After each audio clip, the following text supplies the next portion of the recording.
Thank you. Good morning, Mr. Commissioner. Today we have a new panel of witnesses, two of whom you've met before, two of whom are new, and we've got one, as you can see on the video feed, from Florida. So we have Dr. Carl Walters in Florida on the screen, looming over us here, larger than life, and we have Mr. Ken Wilson, who you met last 2 days, Dr. Jim Woody in the center on the panel, and Dr. Brian Riddle. So for Dr. Riddle and Ken Wilson, their oaths would remain, but the two new witnesses will need to be sworn. Doctors Walters and Woody, you solemnly affirm that the evidence to be given by you to this hearing shall be the truth, the whole truth, and nothing but the truth? Dr. Woody? Yes. Dr. Walters? Yes. Could you state your name, please? James C. Woody. Thank you. Dr. Walters, your name? Carl John Walters. Thank you. Counsel? Thank you. And as we discussed yesterday, I have a few questions for Dr. Woody that spill over from yesterday's hearing, but I'll just incorporate those into our overall presentation this morning. So I think I will go through the backgrounds of Dr. Woody and Dr. Walters just at the outset, and then we'll move to the questions for Dr. Woody alone. So I'll start with you, Dr. Woody.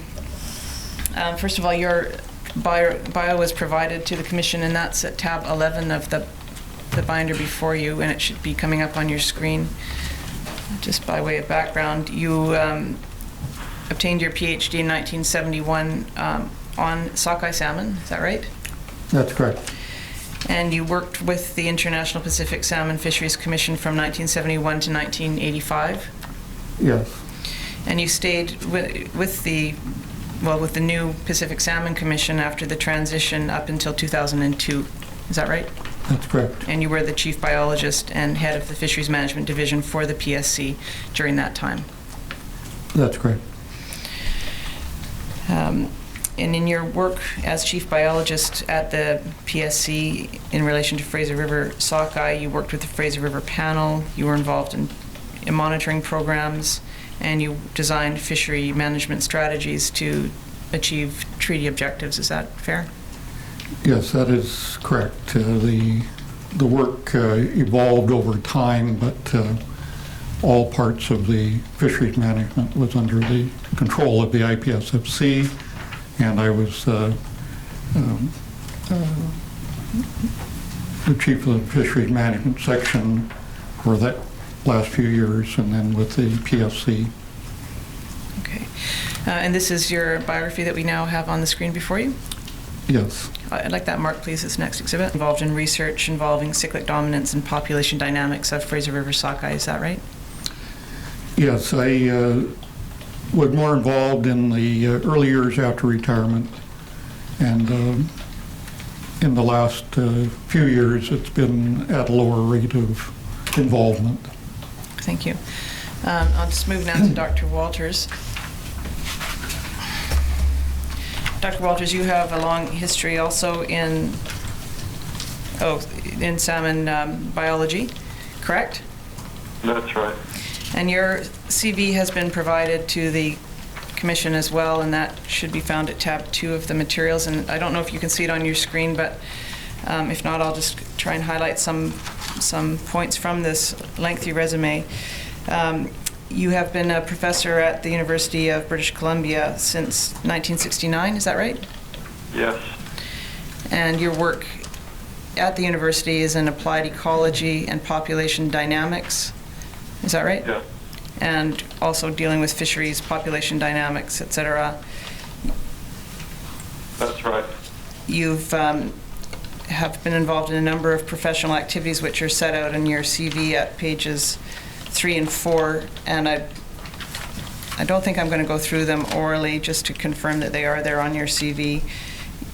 Your main research work at the university is in theories of harvesting and natural resource management, is that right? That's right. I'll turn back to Dr. Woody. Dr. Woody, before the Pacific Salmon Commission was established in 1985, the IPSFC was responsible for setting annual escapement targets, is that right? That's correct. And as chief of the Fisheries Management Division of the IPSFC, was that something you were responsible for? Yes, during the time that I was the head of the fisheries management section, but I was involved in developing escapement targets as the assistant to the assistant director of the IPSFC from the time that I was first employed with the Pacific or IPSFC in 1971. So I was involved for a period of more in the order of 14 years as opposed to just being responsible for 3 or 4 years. And we have been provided with a copy of a forecast document and an escapement target document prepared by the old commission, by the Salmon Commission.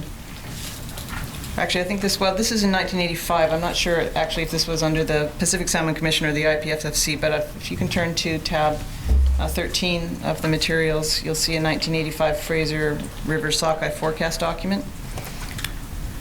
And would this be under the old commission or the present Salmon Commission? That would be actually produced in 1984 under the IPSFC.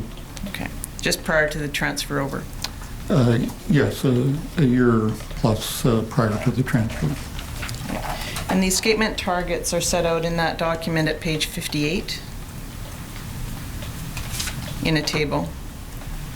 Can you just explain what this table shows us? The table is the combination of the preseason forecast given in for each stock, forecast of 4-year-old returns in the second column, the 5-year-old, that would be what are termed 5.2s, 3 ocean fish going out in the first year, and 5.3s, 2 ocean fish that left after 2 years in freshwater.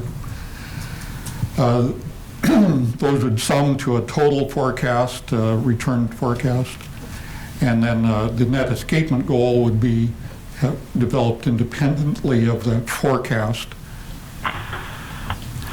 and that all of the stocks, the major stocks, and many of the minor stocks in the Fraser system were forecasted each year, and this table would have been found in each of the preseason forecast documents. Okay. Currently, forecasting is done under a separate document from escapement targets, which are produced and contained in through another process. This one document did both those things. It contained both the forecast and the escapement targets. Is that right? That's correct. The escapement targets were done separately, but as a part and parcel of the overall presentation of information to the IPSFC, the commissioners, so that they had both the forecast in hand and the proposed net escapement goal. Right. How did you set the annual escapement goals for the different stocks? The escapement goals were set in a number of different ways. When I first became involved in 1971-72, the numbers of years of data that we had to work with was very limited to roughly 20 years because the racial analysis program that identified the catches by stock and thus produce a total return each year by stock was begun in 1952, and therefore when I began working on this in the early 70s, we had roughly 20 years of data, and when we're looking at dominant line returns, we would look at at the data for the dominant line separately from offlines. So we'd end up with relatively few data points, something in the order of 5 or 6 data points. And that made the estimation of net escapement goals somewhat problematic because there wasn't a lot of information. Now, of course, there's over 50 years of data available, and therefore, even on a single dominant line, there's adequate numbers of data points to be much more accurate in the setting of escapement targets. But the basic technique was a combination of, by 1985,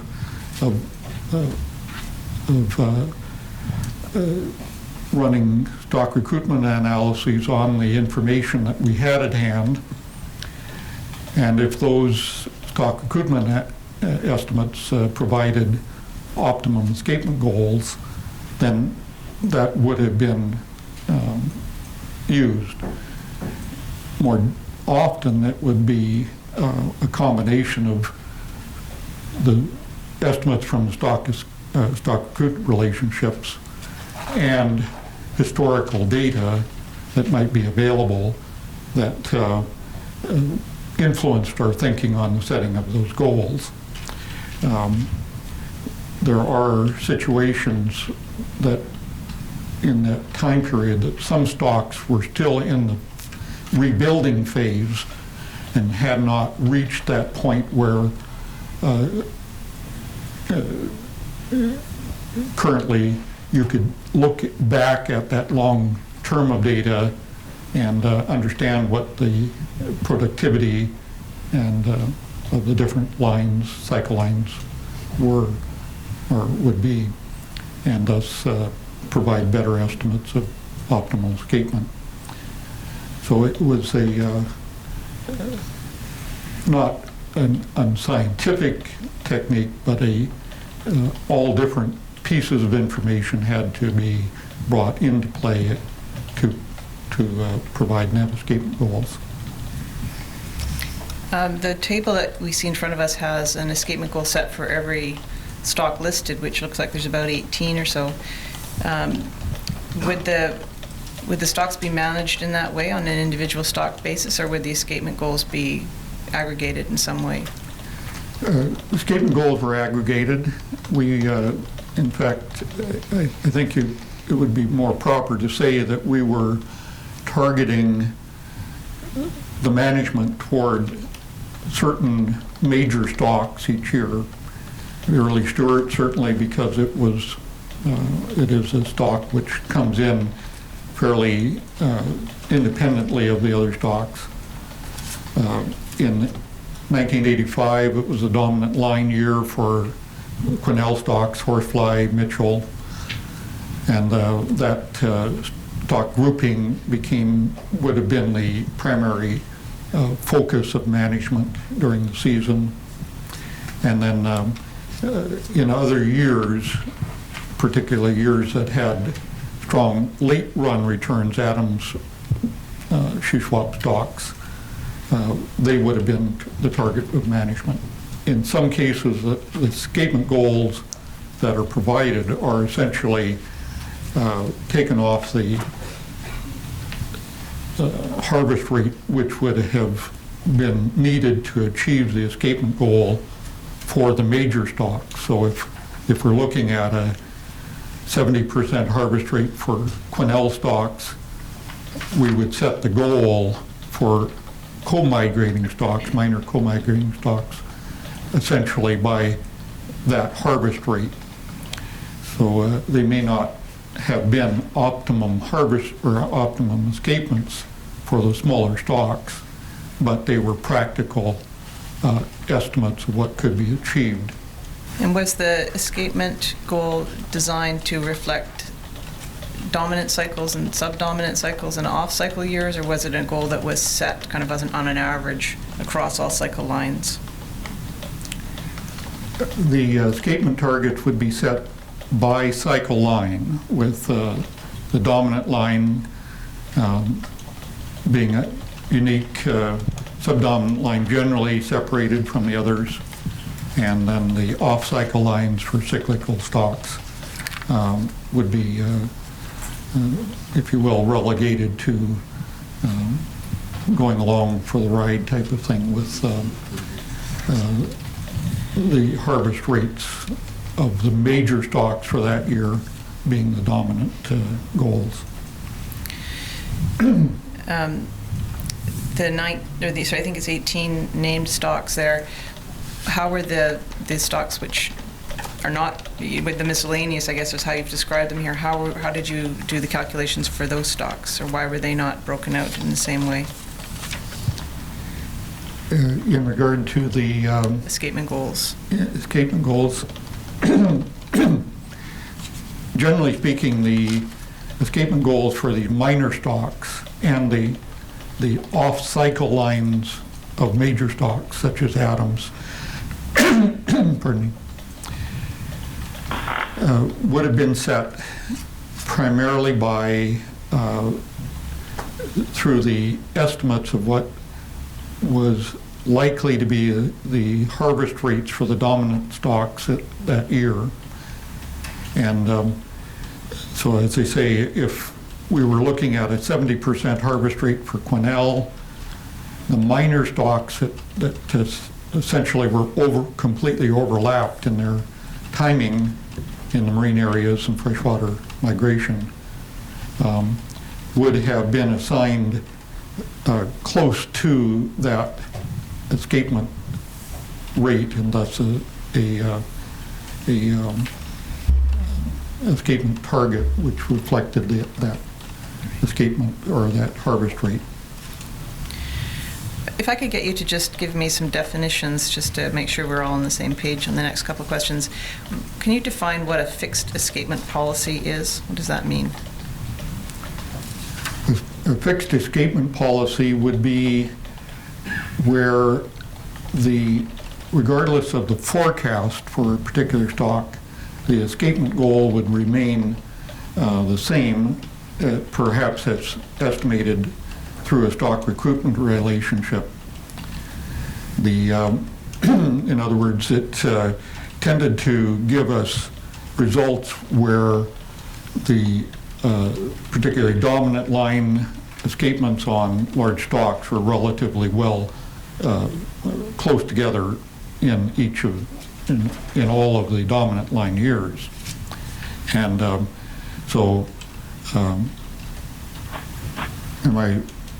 maybe I got off. No, I just want, if we use that term fixed escapement goal or policy, I just want to make sure we understand what you're talking about when we use that term. Yes.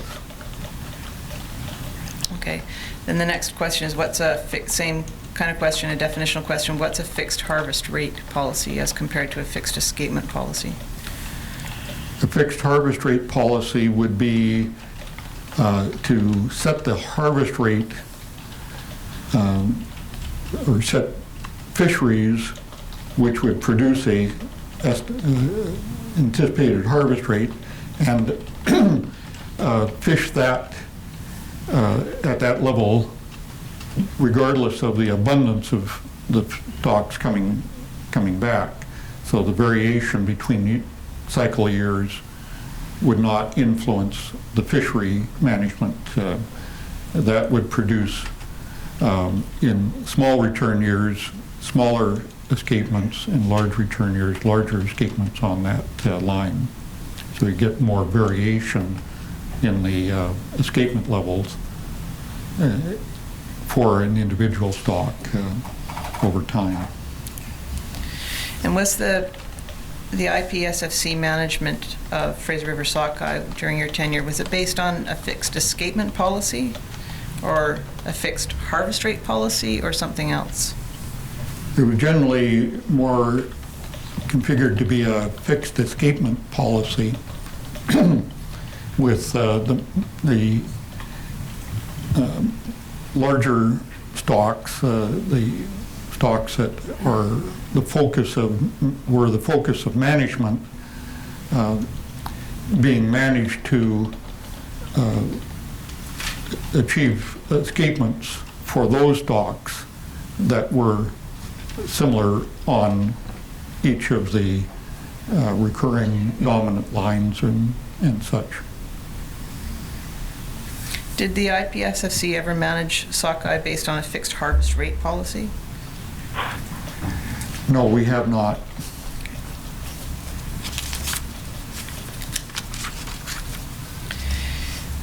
Once the setting of escapement goals moved to Canada, a new method for setting those goals was developed, and it's been described now as the Frizzy model, the Fraser River Sockeye Spawning Initiative. Well, first there was a rebuilding strategy, and then eventually it became the Frizzy model. I just wanted to know if that was something that you were involved in the development of. I think you might have been leaving the PSC right around the time Frizzy started to be developed. So was that something that you were involved in? I was not involved in any of the development of the model. I was a participant in the process that the Frizzy model people brought together to get feedback on the work that they had been involved in, the development of the model. And did you have any criticisms of the first iteration of the Frizzy model? Yes, I did. I had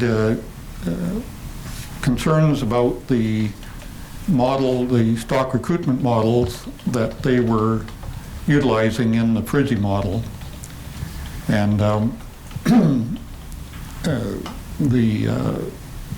that was because the stock recruitment model, the Ricker model that they had decided to use, had the tendency with low escapement, low harvest rates, of building the offline stocks, offline abundances, escapements, and in cyclic dominant stocks, producing by their simulation modeling a more even production, and that was, from my point of view, a misleading and erroneous approach to the stock recruit modeling. We heard yesterday from Mr. Cass that in 2006 there was a workshop held to address the topic of cyclic dominance. Were you part of that workshop? Yes, I was. And were the criticisms that you had of the Frizzy model addressed following that workshop? Yes, they were. I would have to say that the approach that I had taken and had written about was a slightly different approach than what the group as a whole decided would be the appropriate way of approaching it. And that was to have the Frizzy model use what's called the Larkin model for all stocks on all lines. So that would pick up the delayed density dependence that's a characteristic of cyclic dominant stocks. And planning, I'll have this 1985 Fraser River Sockeye forecast document marked as the next exhibit. Exhibit 416. Dr. Woody, just to lead off on this notion of cyclic dominance, I think it might be helpful just to get, again, a definition from you. What does that term cyclic dominance refer to? Can you just give us some help on that? Cyclic dominance in Fraser River sockeye is a natural, from my point of view, a natural reproduction pattern that was found to be in place in the very early years of contact in the early 1800s, and for most stocks became, or I should say most cyclic dominant stocks became a pattern that when we began managing fish, actively managing fish in the 40s and 50s, was recognized as being the state of nature, and was the accepted norm, and management from that point to the time that the IPSFC was disbanded and in the early years of the PSC was the recognized to be the norm. Cyclic dominance involves one large return year, the dominant line year, generally a subdominant line year, generally that being the year following the dominant year, and then 2 years where the abundance is somewhat lower, from less than 1% of the dominant year abundance to a few percent of the dominant year abundance. Cyclic dominance appears to be a biologically driven phenomenon rather than a fisheries-driven phenomenon, although Dr. Walters and a few others in the audience were involved in writing papers regarding cyclic dominance that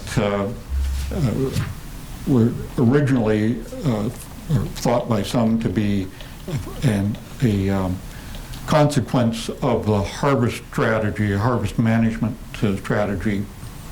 And it appears to me, in retrospect, that the real conflict between approaches occurred in the returns in the late 60s, early 70s, where a happenstance of dominant year failures and subdominant year,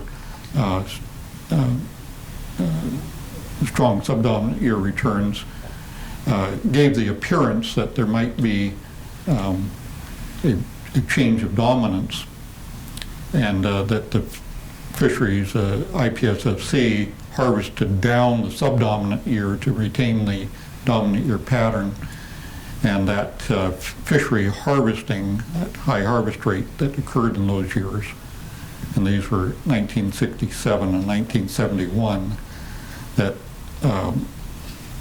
from a mathematical modeling point of view tended to suggest that the harvest plan, that management of the fisheries, was the cause of the cyclic dominance, where going back we can see that marine survivals were high on those subdominant year lines for, in this case, Adam sockeye.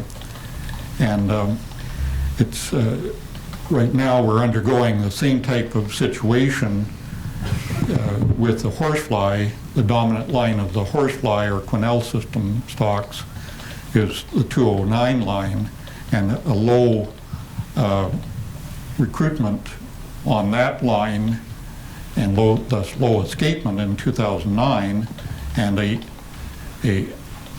high marine survival rate on the stocks in 2010 has caused the subdominant line run of the quenelle stocks to be larger than the dominant line run. So it's the same type of thing that we saw in the late 60s, early 70s on the Shuswap stocks. Thank you. Are all of the stocks on the Fraser system stocks that show this pattern of cyclic dominance? No, there's several stocks that are cyclic, that show cyclic dominance. All of these stocks are located in the upper Fraser, and the reason for that is that the more stable stream environments, spawning stream environments, likely have given stability to fry production and on the individual lines, of big lines. And we get a very high proportion of the recruitment as 4-year-olds. And so those two things go together. That is a high proportion of 4-year-olds and stability of the system that generates conditions that cyclic dominance occurs. In the lower watershed, the stocks actually take a survival strategy, producing much higher proportions of five-year-old return fish, to spread the risk over more years, or maybe Dr. Walters can provide a better terminology, but it provides an insulation against catastrophic loss due to high flows and so on in the streams that are on the coast, which are very unstable from a standpoint of heavy rainfall events and such. Can you give us the names of, I see your, would you like to add something, Dr. Walters? Is that what I see your finger in the air about? If Jim doesn't mind, do you? Nope, that's fine. If you want to add in, that's great. Let me add a point here about a little historical point. Right around 1985, when you were asking Jim to do those forecasts, we were doing simulation experiments at UBC to try to figure out how big the errors would be in estimating the best spawning stock size given relatively few years of data, like for each cycle line. And we discovered to our horror that the statistical methods that Jim and we had been using are grossly biased when you do it by cycle line. The statistical model will always tell you to keep the escapement near where it currently is. It'll always tell you to maintain cyclic dominance, even if in fact it's not optimum to do so. That led to a series of analyses where we used the Larkin and Ricker models to aggregate across the cycle lines. And we concluded that it was possible that the cyclic dominance had been caused by fishing. We didn't assert that it was. We said it was possible that it had been. So we recommended deliberate experiments to rebuild the off-cycle lines, and that was led to considerable and bitter controversy. Jim was, at the time, rightly very skeptical about those experiments, but as I understand it, they proceeded anyway. But it was not done on the notion that the Ricker model was right. It was done on the possibility that there had been severe bias in the productivity estimates, because we know that the statistical method would cause those biases. Okay, just to clarify, the experiment to rebuild the off-cycle years, is that the strategy that we've heard about called the rebuilding strategy? That's right. The one that seems to be failing, and that if we had paid closer attention to Jim, and if we'd paid closer attention to other long-term analyses done by Pacific Salmon Commission staff like Gilhausen, we probably would not have recommended. Okay, thank you. Back to Dr. Woody, just to clarify, if you can help us with some names of the stocks that are cyclically dominant that we would be hearing about, and ones that are not, just to help us when we're looking at charts and things and the stocks are laid out. Or, if I understand it right, the Shuswap, Quesnel, and some of the Stewart stocks are cyclically dominant. Is that right? That's correct. There are other more minor stocks in the system that do show cyclic dominance as well, but within the Shuswap, there are the late run Adams lower Shuswap stocks, and also Seymour and Scotch Creek, which are summer run fish, which show cyclic dominance. So the tendency is that within one in individual watershed, most if not all of the stocks follow the same pattern of recruitment, cyclic dominance. And now we had a bit of a discussion around whether harvest rate or harvest strategies could have created this cyclic dominance effect, and it sounds like that maybe has moved to one side. What are some of the, is there consensus in the scientific community as to what the mechanism is for cyclic dominance? I'm sure there's some debate still going on. Our view of the world is that cyclic dominance is a freshwater phenomenon, and it's driven by the impact of one cohort or brood year offspring, juvenile sockeye, and their, from my point of view, consumption of the food resources in the year that they're in the lake, and the residual effect of that cropping on subsequent cohort of juveniles. And when I say cohort, it's just the juveniles from the dominant line spawning, affecting the food resources, and that impacts the subdominant line juveniles. And then the subdominant line, or in some cases, a 2-year lag of impacts, dominant line juveniles impacting the growth and the survival of subdominant and first offline. So it's that delayed density dependence within the freshwater environment that drives cyclic dominance. And the food, the nutrition factor that you've just described is one of the hypotheses. I take it there's a few other hypotheses, including disease transfer and predation, and or some other biological hypotheses as to how this kind of cyclic dominance is created. Is that right? Yes, that's correct. Dr. Walters can pick up the thread on some of these. The predation model issue, from my point of view, which was the prevailing point of view for many years, as developed by Ward and Larkin, Dr. Fred Ward and Dr. Peter Larkin, in a publication in 1965, I believe, examining the Shuswap run, Shuswap stocks. They concluded that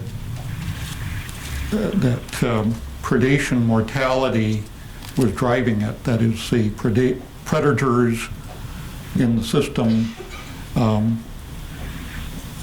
ate a lot of juvenile sockeye from the dominant line year, grew well, had high fecundity and such, and their offspring, the trout that were preying on the juvenile sockeye, produced a lot of offspring that grew to a size that they could prey on the subdominant or generally offline year juveniles, and thus add to the mortality rate.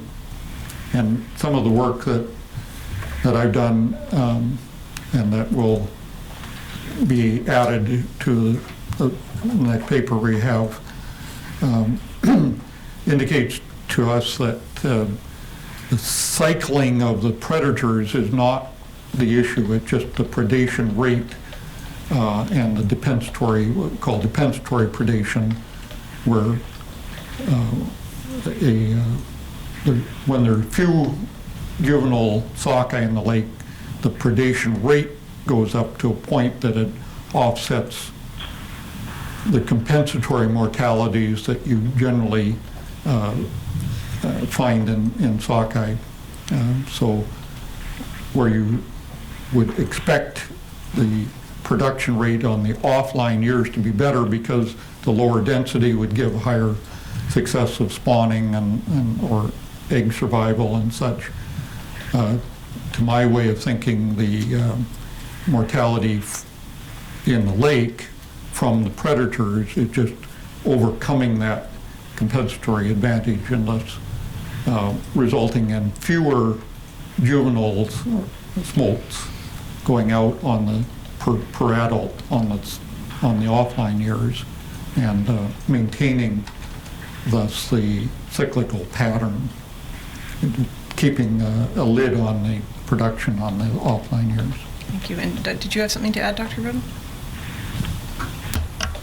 Well, I mean, I think you're touching on a couple of really important points that maybe the panel needs to try and help with some level of agreement on. Your first question was whether we think that there's a biological basis to cyclic dominance now. I think what Carl referred to earlier in terms of the interaction between lines and Jim's comment, I would say that most people know, or my opinion would be that most people believe that there is a biological basis. We're still trying to understand what it is, and that, but I think that the notion that it's maintained by fishing is not accepted. And that. Now, the other point, Jim started off the discussion about the productivity between years and that, and he subsequently went to disease and predation. Well, last week we talked in stock assessment about our Fraser Lakes program conducted by the department. We do know that it's not as simple as just food production between years, right? Because we do have data showing that the recovery of the lake is certainly sufficient to produce food far in excess of what would be required by the small number of fish in the subdominant cycles. And that, so the reduction in the spawners is far, far greater than would be required by the productivity available within those lakes. So it's something more, or an interaction of all these things together. Okay. I think I saw, Dr. Walters? Yeah, I think a key kind of overview statement needs to be said about cyclic dominance is that what it's about is the sockeye interacting with the ecosystem. I agree. I've gone through the zooplankton data myself, and I agree with Brian Riddle that Jim cannot be right about it being only that part of the food web that's interacting with the sockeye. A key point here is that our models, like the Larkin model and others that we've tried to produce to explain cyclic dominance, should predict that if we stop fishing, we'll go back to something like the populations were of the late 1800s. That is, there should be a single very strong dominant line filling basically what we now understand to be the carrying capacities of all the nursery lakes, and then three very low lines following that. None, and it should be synchronous across stocks, because it was back then. None of our models predict that as a recovery endpoint. None of them predict the right response to not fishing anymore, and that means that there's something fundamentally missing from all the models. We certainly are missing whatever it is that links across populations to cause synchrony, and we very likely are missing top-down effects associated with not. Jim's right that trout predation is not the answer either. There's something like parasites or diseases that we're missing entirely in our analyses. I think another key point is that there's very few people have actually worked on this issue. Surprisingly few, considering how important it is. Very few papers published about it, very little real speculation, very little field work.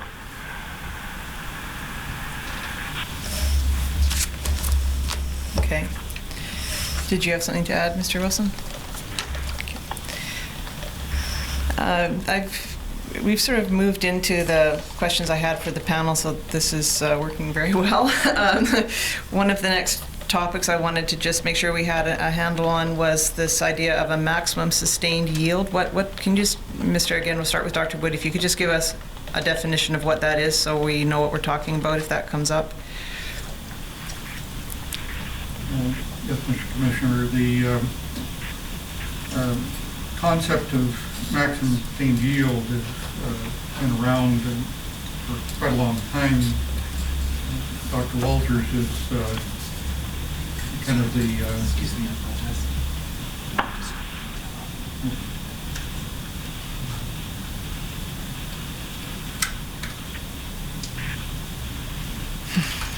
There's a battery change happening, Dr. Walters, on a mic. Okay, I think we're back in business. Mr. Commissioner, Dr. Walters is kind of the expert in it. He's written books on it. Okay, so maybe I'll pass it over in to order him. to avoid embarrassing myself, I should let Dr. Walters answer, Right. or Dr. Riddell. But if I can give you my view, maximum sustained yield is that average harvest that the maximization of the average harvest on a particular line in cyclic dominant stocks. For example, we actually are looking for the escapement goal that will produce those maximum yields. And that tends to be defined by a mathematical process of estimation in using the Ricker model. It's relatively simple. The estimates of that maximum sustained yield point or escapement in other models is more difficult. But the other point I'd make to be sure everyone understand, maximum sustained yield point or escapement is not the point of escapement which produces the largest run. It's the difference between the necessary escapement level in the return year and the return itself, that is the yield, and maximizing that yield is not the point of maximum return. Did you want to add anything, Dr. Walters? Yeah, no, I think Jim's done a really good job. The key point is that MSY is not a simple single deterministic number that we calculate from model equations. As Jim said, it's the average yield, averaged over all of the variability that we expect to occur out there, associated with the spawning stock that produces the largest average surplus of new recruits over those needed to replace the spawning stock.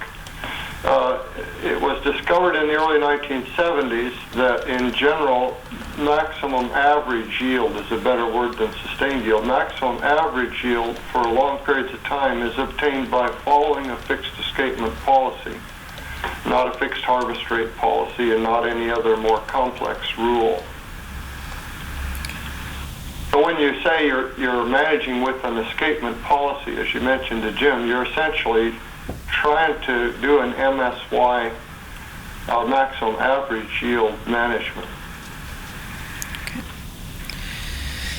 A couple of other preliminary questions. Dr. Woody, I understand that there's two kinds of spawning systems in the Fraser watershed. One is a spawning ground limited system and one is a lake limited system. Is that correct? Mr. Commissioner, the terminology here is something that I've been thinking about and essentially rationalizing in my own mind for a number of years. There are systems in the watershed that are, we could call small stream, large lake systems.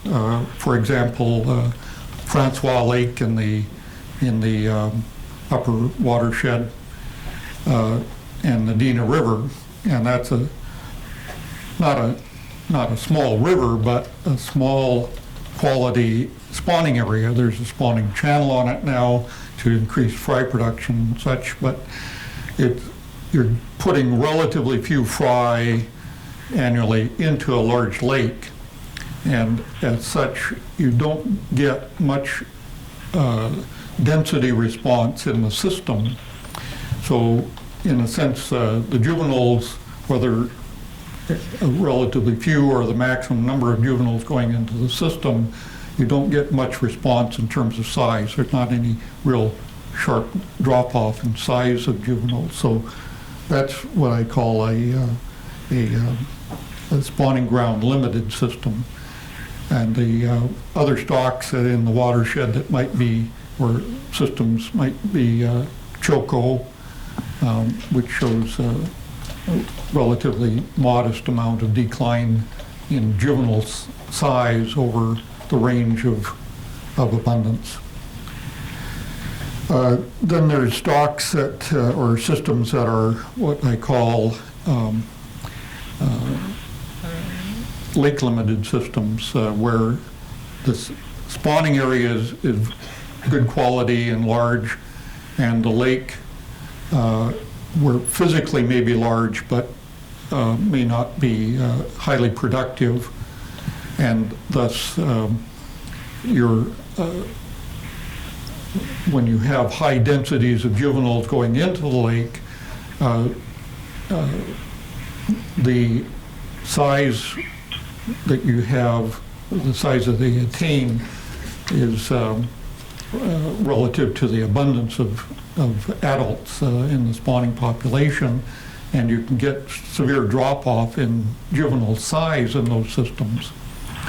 And that's been kind of the situation that we've had in the Quesnel system, and I'd point to it as being the characteristic lake-limited system in the watershed. Can I add a point here? Yep. It's a warning, really, to be very careful about trying to talk about habitat limits on these populations. And that's because there's a tendency when you talk about those limits to try to use them to establish population size reference points. This population can be that big, that population can be so big, as reference points for measuring where the stocks are and how badly they've been impacted by harvesting. The reason that's very dangerous goes back again to the early history of the populations, before the fishery got going, when we know that stocks were exhibiting violent cycles. And those are not predicted by habitat capacities. In fact, the best estimates we have for total smolt rearing capacity for the Fraser are about somewhere around 400 million smolts from the recent wild salmon policy analyses. Almost exactly predict the peak cyclic populations observed in the late 1800s of around 40 million fish, indicating that these fish were only successful at filling their habitats in 1 out of 4 years. And the other 3 years, they were at numbers far, far below the habitat capacities indicated by spawning or lake rearing. So I don't think that habitat capacity measures or arguments are either useful or relevant to management of the sockeye. They're potentially very misleading. Dr. Riddle, have you got any response to the 2 points you've just heard? No, I think that I agree with the way Jim has defined the habitats, but I think that our thinking now is much more consistent with what Carl has just said, that I liked his terminology he used, that you look at this within the context of the ecosystem, because if it's a biologically based cyclic dominance, yet we don't know the actual mechanism, it's clearly not as simple as habitat, space, and production. There is some other ecological mechanism functioning that we need to really investigate yet. Mr. Wilson, anything to add? Yeah, I agree. Ms. Baker, I wonder if I could just ask the panel, including Dr. Walters, just so I understand what you are addressing. You've been going back to pre-contact behavior of the resource and post-contact behavior of the resource, but when you say ecosystem, does the science have adequate or sufficient knowledge of the changes in the ecosystem, both pre and post-contact, to be satisfied that your conclusions are in fact driven by the right parameters? Do the models reflect changes in the ecosystem to the extent that you fully understand the elements that you've just been describing with respect to habitat and the other factors around whether it's a biological cause or a post-contact impact cause, or whether it's a harvest management issue? Dr. Walters? I think we can say pretty definitely that that the stocks were exhibiting violent cycles before the fisheries became large enough to cause those cycles. That's one of the really important findings from the Gilhousen work, that there was a cyclic pattern established by the early 1890s, not enough fish had been removed from the stocks at that time to cause a cycle. Now, the issue of whether we can use that pattern to predict where the stocks would go under very low harvest rates today, the issue is really about whether the habitat structure out there or the stock dynamics have changed enough to make that early history irrelevant or not a good predictor. And I don't see that there have been such changes. I don't see that the habitat is less productive than it was. I don't see that the stocks are less productive than they were. So I see no reason not to use the stock dynamics seen at the start of the fishery as a pretty good model for what we would see under very restrictive management. Thank you, Dr. Riddle. Well, I think Jim referred to even earlier papers, and Carl referred to, as there's documents in the early 1800s with Hudson's Bay Company and relations with the interior First Nations or tribes at the time, that there were years of abundance and there were years of scarcity. And I think that supports that the cyclic dominance goes quite a long way back. There's certainly consideration that some of the First Nation fisheries through the 1800s were substantial, and but that did not stop or actually control the cyclic dominant cycle.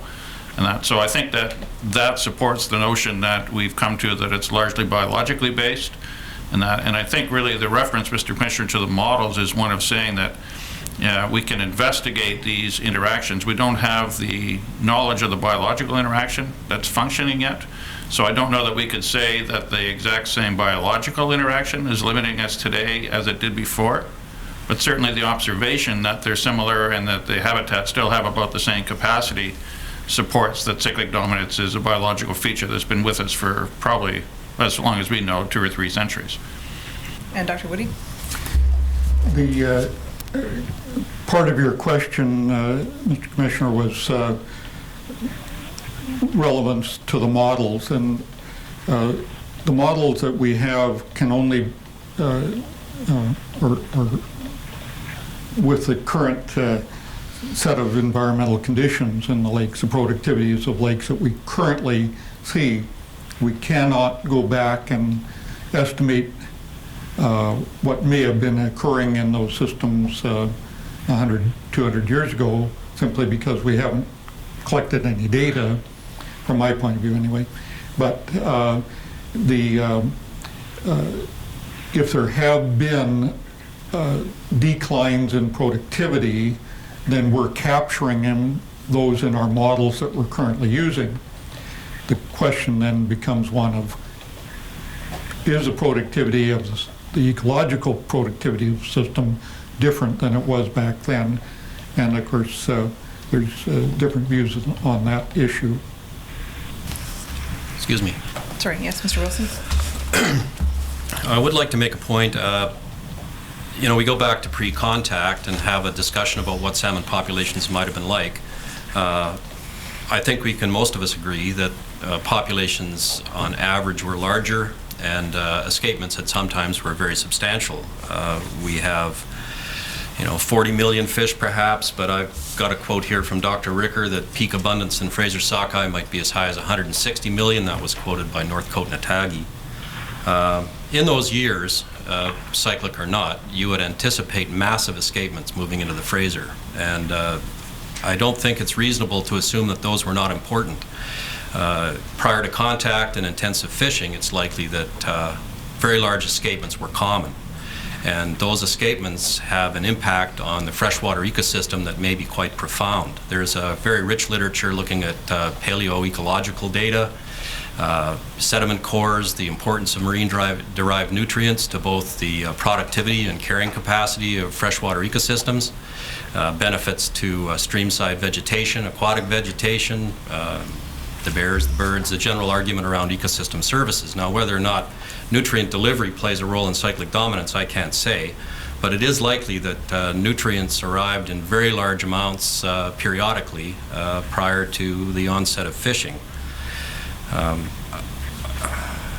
I think it's important to consider that in the broader picture. Thank you. Thank you. And Dr. Walters, you had another additional comment? Oh, let me just, lest you buy any of what you just heard, let me point out that the most violently cyclic dominant stock is the shoe swap, and the nutrients don't go into the lake. And can you just explain why that is? Why does that? Because the Adams River, where they're spawning, is right at the outlet of the lake. Those nutrients go downstream. If they fertilize an ecosystem, it'll be a downstream ecosystem filled with enemies of the sockeye during their migration.